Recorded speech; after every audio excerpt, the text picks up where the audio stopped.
All right, guys, welcome back to the channel. We definitely appreciate you guys watching. So we're going to talk about concealed carry, and we're going to talk about training versus practice. And I got Nick here. Nick, how are you, buddy? Doing well. I was actually just tweeting you.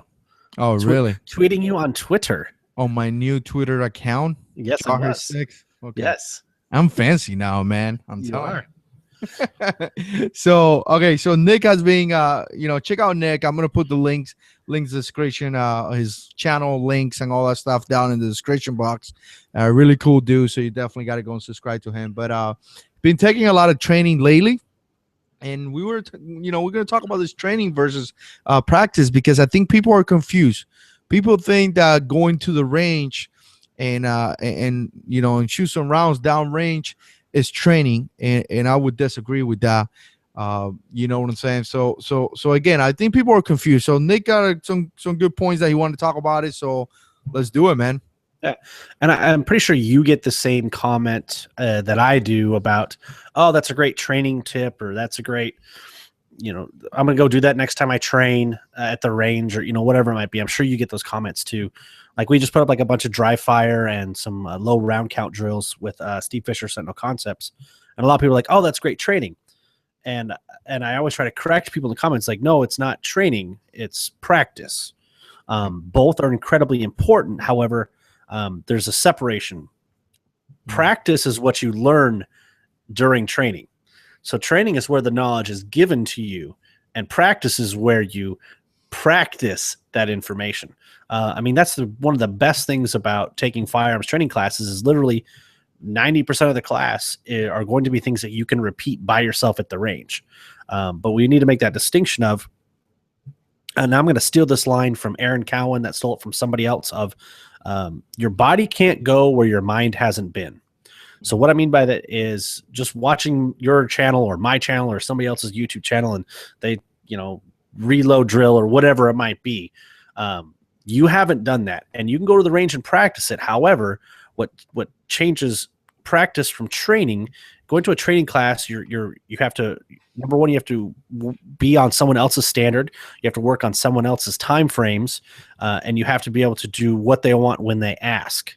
And and have somebody to correct you, because the thing we see a lot of is people go to the range, and if you're doing it wrong, you're just practicing wrong stuff. And that's where the training element comes in, of actually working with someone else that's on their level and teaching you how to do it right. Yeah. And then you go to the range and practice it. So some people may be under the impression that as long as you're practicing, you're doing a good thing. And I would disagree with that too, because you want to practice the proper way, because practicing is going to bring muscle memory, and that muscle memory is what's going to let you do things without even thinking about it. So if you practice the wrong way and you create the wrong muscle memory, you're just going to do the wrong thing when something happened. And so yeah, that's a very good point. And I think we are all guilty in some kind of way, because we are. The way we speak, sometimes we're like, oh, we're gonna go and do training, and we don't realize that concept that you talk about. And I've done that in the past. Hey, we're gonna go and do training, but in all reality, we're gonna go and practice. So I mean, good point, man. Really good point. And I want to stress what you said about instructors, that you need to have an instructor. You need to have somebody criticize you. You need to have somebody telling you, hey, look, this is a proper way to do something. You may not agree with that technique. You may never use that technique ever, but you know that technique the proper way, and you never know. You put that technique in your toolbox. You never know when you're going to have to reach in there and grab that and utilize it. You know what I'm saying? Mm-hmm. So, yeah, I mean, there's a huge difference. Training should teach you the fundamentals. And some people think that they're going to go to training for a day and that's it. I know everything that I know. And training is just to learn the fundamentals of something. You have to go out there and practice. Yep. I mean, that's just how it is. No, and I'm going to steal this line from William April. He talks about, and this is one of my big fallacies, I train a lot.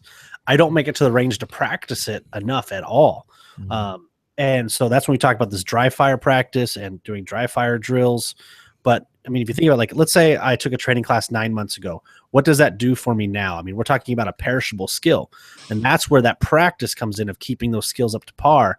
But at the end of the day, what's going to be better? My 30 minutes of dry fire practice I did today, or the class I took 9 months ago? Most likely those fundamentals, it's going to be that dry fire practice that you did for half an hour today versus the class you took 9 months ago. Yeah. Well, here's something that I did when I was a platoon sergeant, platoon sergeant, platoon commander. So pretty much, 30 Marines under me, totally 100% responsible for their training. I mean, train them to kill people. That's it. I mean, that's just how it is. You train them to destroy the enemy. And we always, the way I liked, and obviously the Marine Corps have their way that we learn, and typically all Marines do the same thing. But the way that I really, really enjoy how to do my training was I spent a few days learning. And I'm talking about even PowerPoint presentation, the boring things, the things that people don't want to do. Nobody wants to sit down and listen to a class. Obviously, there is ways to make it more fun, and that's up to the instructor. But again, that type of training, and then we go out there and we rehearse that training, by the numbers. I mean, I like the video that you just got. You guys just put out a video, and the whole reloading thing. I forgot the name of the video you posted today, but Steve was saying slow it down, do it slow first, and I think that was a point that him and I think it's Jeff were trying to make. That when he made that point, do it slow, and when you get that movement, the way you do it, then you start doing a little bit faster. But again, it started nice and slow, and I like that. That's what we did. So after we train, after we learn, after we give that instruction, we went to the field to practice. And again, once you practice, and here's the thing that you could do when you practice too. Once you practice, you're going to identify things that you do and run. Mm-hmm. And that's going to allow you to, and I know we're talking about training versus practice, but again, a step behind that is going to be after you finish that practice, doing after action and saying, okay, what am I doing right? What am I doing wrong? How can I practice even better? Or do I need to go back to the fundamentals and take training again?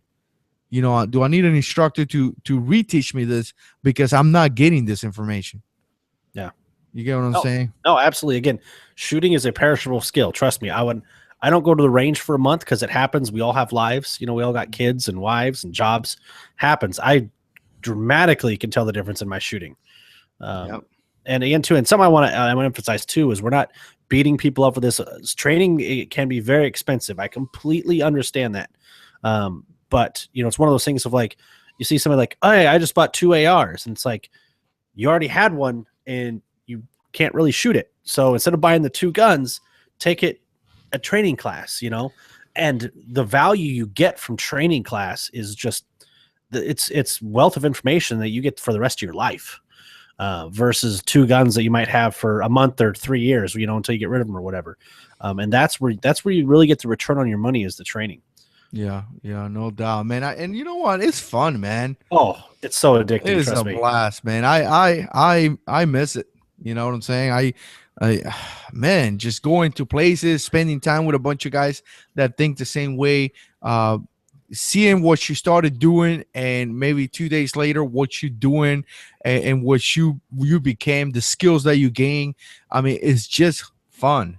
I mean, to me, sometimes it sucks. Sometimes you got to run, you got to do this.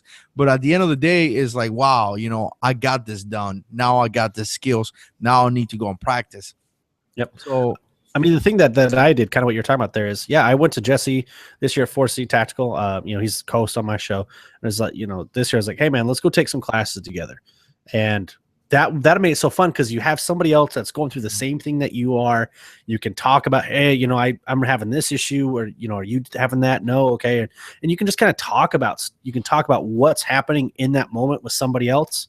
And that's really a valuable thing. Find a person that wants to train like you, that's like-minded. Go take classes, go take training together. It makes it even more fun.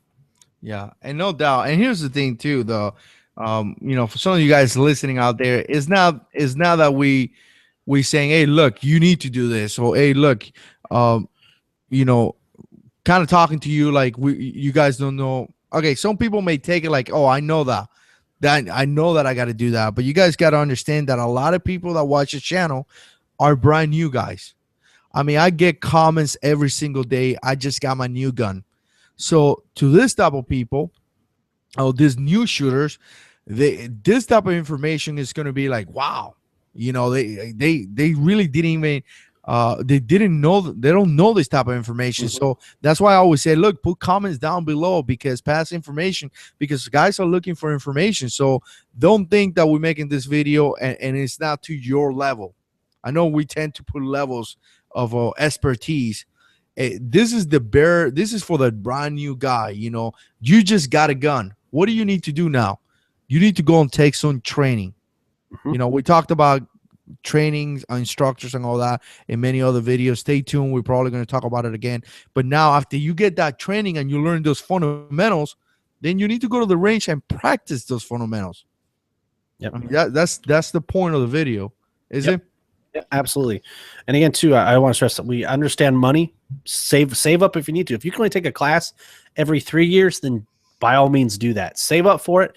Put pennies away when you can. Save up for it.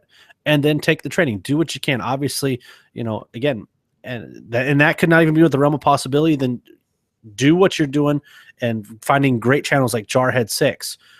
Find those channels, vet the information they give you, and always ask why. Why do they say this is important, or why is this technique better? Whatever it is, always ask why. And that will help you filter information. And then, do everything you can. Practice those fundamentals. I mean, at the end of the day, all there are triggers and sights. That's all there are, baby. All right. Anything else you want to pass, man? I think we got that point out. What do you think? Get out, take a class. You're gonna love it. Your concealed carry. I know this might make people mad. It's not enough. I thought it was enough of having my CPL and going and putting holes in paper.